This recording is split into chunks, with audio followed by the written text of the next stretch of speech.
ಮೈಸೂರು ರಸ್ತೆಯಲ್ಲಿ BMTC bus ಅಪಘಾತಕ್ಕೀಡಾಗಿದೆ ಅನ್ನುವಂತ ಮಾಹಿತಿ ಲಭ್ಯವಾಗ್ತಾ ಇದೆ. ಮೆಟ್ರೋ ಪಿಲ್ಲರ್ 607ಕ್ಕೆ ಡಿಕ್ಕಿ ಹೊಡೆದಿದೆ ಬಿಎಂಟಿಸಿ ಬಸ್. ಚಾಲಕನ ನಿಯಂತ್ರಣ ತಪ್ಪಿ ಬಸ್ ಡಿಕ್ಕಿ ಹೊಡೆದಿರೋ ಬಗ್ಗೆ ಮಾಹಿತಿ ಸಿಗ್ತಾ ಇದೆ. ಅಪಘಾತದಲ್ಲಿ 15ಕ್ಕೂ ಹೆಚ್ಚು ಜನರಿಗೆ ಗಾಯವಾಗಿರುವಂತ ಮಾಹಿತಿ ಲಭ್ಯವಾಗ್ತಾ ಇದೆ. ಕೆಂಗೇರಿ ಸಂಚಾರ ಪೊಲೀಸ್ ಠಾಣಾ ವ್ಯಾಪ್ತಿಯಲ್ಲಿ ನಡೆದಿರುವಂತಹ ಘಟನೆ ಇದು. ಬಿಎಂಟಿಸಿ ಬಸ್ ಮೆಟ್ರೋ ಪಿಲ್ಲರ್ಗೆ ಡಿಕ್ಕಿ ಹೊಡೆದಂತಹ ಪರಿಣಾಮ ಈ ಅಪಘಾತ ಸಂಭವಿಸಿದೆ. ಬಸ್ನಲ್ಲಿದ್ದಂತಹ 15ಕ್ಕೂ ಹೆಚ್ಚು ಜನ ಗಾಯಗೊಂಡಿದ್ದಾರೆ. ಬಿಎಂಟಿಸಿ ಬಸ್ ಡ್ರೈವರ್ ಹಾಗೆ ಕಂಡಕ್ಟರ್ಗೆ ತೀವ್ರ ಗಾಯಗಳಾಗಿದ್ದಾವೆ ಎನ್ನುವಂತ ಮಾಹಿತಿ ಇದೆ. ಗಾಯಾಳುಗಳನ್ನ ಸ್ಥಳೀಯ ಆಸ್ಪತ್ರೆಗೆ ದಾಖಲು ಮಾಡಲಾಗಿದೆ. ಗಮನಿಸ್ತಾ ಇದ್ದೀರಿ ದೃಶ್ಯಗಳಲ್ಲಿ ಅಪಘಾತದ ತೀವ್ರತೆ ಯಾವ ರೀತಿಯಾಗಿತ್ತು ಅಂತ ಹೇಳಿ. ಮೆಟ್ರೋ ಪಿಲ್ಲರ್ಗೆ ನೇರ ಡಿಕ್ಕಿ ಹೊಡೆದಿದೆ ಬಿಎಂಟಿಸಿ ಬಸ್. ಡ್ರೈವರ್ ಹಾಗೆ ಕಂಡಕ್ಟರ್ ಸೇರಿದಂತೆ 15ಕ್ಕೂ ಹೆಚ್ಚು ಜನರಿಗೆ ಗಾಯಗಳಾಗಿದ್ದಾವೆ. ಗಾಯಾಳುಗಳನ್ನ ಸ್ಥಳೀಯ ಆಸ್ಪತ್ರೆಗೆ ದಾಖಲು ಮಾಡಲಾಗಿದೆ. ಕೆಆರ್ ಮಾರ್ಕೆಟ್ನಿಂದ ಬಿಡದಿ ಕಡೆಗೆ ಈ ಬಸ್ ಸಂಚಾರವನ್ನ ಮಾಡ್ತಿತ್ತು ಅನ್ನುವಂಥ ಮಾಹಿತಿ ಲಭ್ಯವಾಗ್ತಾ ಇದೆ. ಇವತ್ತು ಶುಕ್ರವಾರ, ಸಹಜವಾಗಿ ಮೈಸೂರು ರಸ್ತೆಯಲ್ಲಿ ವಾಹನಗಳ ಸಂಖ್ಯೆ ಹೆಚ್ಚಿರುತ್ತೆ, ವಾಹನಗಳ ದಟ್ಟಣೆ ಹೆಚ್ಚಿರುತ್ತೆ. ಅದೇ ಸಂದರ್ಭದಲ್ಲಿ ಈ ಅಪಘಾತ ಸಂಭವಿಸಿರೋದು. ಅಪಘಾತಕ್ಕೆ ಕಾರಣ ಏನು ಈ ಬಗ್ಗೆ ಇನ್ನೂ ಕೂಡ ಕ್ಲಾರಿಟಿ ಸಿಕ್ಕಿಲ್ಲ. ಬಟ್ ಅಪಘಾತ ಸಂಭವಿಸಿದಂತಹ ಕಾರಣಕ್ಕಾಗಿ ದೊಡ್ಡ ಮಟ್ಟದಲ್ಲಿ ಟ್ರಾಫಿಕ್ ಜಾಮ್ ಆಗಿದೆ. 15 ಮಂದಿ ಗಾಯಗೊಂಡಿದ್ದಾರೆ. ಎಲ್ಲರೂ ಕೂಡ ಬಸ್ನಲ್ಲಿದ್ದವರು. ಬಸ್ನ ಡ್ರೈವರ್ ಹಾಗೆ ಕಂಡಕ್ಟರ್ ಅವರಿಬ್ಬರಿಗೂ ಕೂಡ ಗಂಭೀರವಾದಂತಹ ಗಾಯಗಳಾಗಿವೆ ಅನ್ನುವಂಥ ಮಾಹಿತಿ. ಡೀಟೇಲ್ಸ್ ನಮ್ಮ ಪ್ರತಿನಿಧಿ ಚಂದ್ರಶೇಖರ್ ನೀಡ್ತಾ ಹೋಗ್ತಾರೆ. ಚಂದ್ರಶೇಖರ್, ದೃಶ್ಯಗಳೇ ಹೇಳ್ತಾ ಇವೆ ಅಪಘಾತದ ತೀವ್ರತೆ ಯಾವ ರೀತಿಯಾಗಿ ಇರಬಹುದು ಅಂತ ಹೇಳಿ.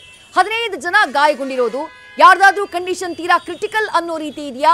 ಅಪಘಾತಕ್ಕೆ ಕಾರಣ ಏನು? ಅವರನ್ನ ಯಾವ ಆಸ್ಪತ್ರೆಗಳಿಗೆ ದಾಖಲು ಮಾಡಲಾಗಿದೆ? ಚಂದ್ರಶೇಖರ್, ವಿಜಯಶ್ರೀ, ಏನು ಈಗ ಈ ಘಟನೆಗೆ ಸಂಬಂಧಪಟ್ಟಂತೆ ಕೆಆರ್ ಮಾರ್ಕೆಟ್ ನಿಂದ ಬಿಡದಿಗೆ ಸಂಚಾರ ಮಾಡ್ತಾ ಇದ್ದಂತಹ ಬಿಎಂಟಿಸಿ ಬಸ್ ಕೆಂಗೇರಿ ಬಳಿ ಬರ್ತಾ ಇರುವಾಗ ಮೆಟ್ರೋ ಪಿಲ್ಲರ್ 607 ಬಳಿ ಬಂದಾಗ ಏಕಾಏಕಿ ಬ್ರೇಕ್ ಫೇಲ್ಯೂರ್ ಆಗಿದೆ ಅಂತ ಹೇಳಿ ಸದ್ಯಕ್ಕೆ ಪ್ರಾಥಮಿಕವಾಗಿ ತಿಳಿದು ಬಂದಿರುವಂತಹದ್ದು. ಹೀಗಾಗಿ ಬಸ್ ಅನ್ನ ಕಂಟ್ರೋಲ್ ಮಾಡ್ಲಿಕ್ಕೆ ಡಿವೈಡರ್ ಮೇಲೆ ಹತ್ತಿ ಕಂಟ್ರೋಲ್ ಮಾಡ್ಲಿಕ್ಕೆ ಒಂದು ಟ್ರೈ ಮಾಡಿದ್ದಾರೆ. ಯಾಕೆಂತಂದ್ರೆ ಪಕ್ಕದಲ್ಲೇ ಏನು ವೃಷಭಾವತಿ ನದಿವೆ ಒಂದು ಕಾಲುವೆ, ಅಂದ್ರೆ ರಾಜಕಾಲುವೆ ಇರುವಂತಹದ್ದು. ಆ ರಾಜಕಾಲುವೆಗೆ ಏನಾದ್ರು ಬಿದ್ರೆ ಅಪಘಾತ ದೊಡ್ಡದಾಗುತ್ತೆ ಅನ್ನುವಂತಹ ನಿಟ್ಟಿನಲ್ಲಿ ಈ ಒಂದು ಬಸ್ ಅನ್ನ ಕಂಟ್ರೋಲ್ ಮಾಡ್ಲಿಕ್ಕೆ ಏನು ಚಾಲಕ ಏಕಾಏಕಿ ಡಿವೈಡರ್ಗೆ ಡಿಕ್ಕಿ ಮಾಡ್ತಾನೆ. ಆದ್ರೆ ಡಿವೈಡರ್ಗೆ ಸ್ವಲ್ಪ ಮಟ್ಟಿಗೆ ಈ ಒಂದು ರಸ್ತೆಯಲ್ಲಿ ಸ್ಪೀಡ್ ಆಗಿದ್ದಂತ ಬಿಎಂಟಿಸಿ ಕಂಟ್ರೋಲ್ ಆಗಿದೆ, ಏಕಾಏಕಿ ಪಿಲ್ಲರ್ಗೆ ಡಿಕ್ಕಿ ಹೊಡೆದಿರುವಂತಹದ್ದು. ಡಿಕ್ಕಿ ಹೊಡೆದ ಪರಿಣಾಮವಾಗಿ ಬಸ್ನಲ್ಲಿದ್ದಂತಹ ಸುಮಾರು 15 ಜನಕ್ಕೂ ಹೆಚ್ಚು ಪ್ರಯಾಣಿಕರಿಗೆ ಗಾಯ ಆಗಿರುವಂತಹದ್ದು. ಜೊತೆಗೆ ಡ್ರೈವರ್ ಏನಿದ್ದಾರೆ, ಡ್ರೈವರ್ಗೆ ಸಾಕಷ್ಟು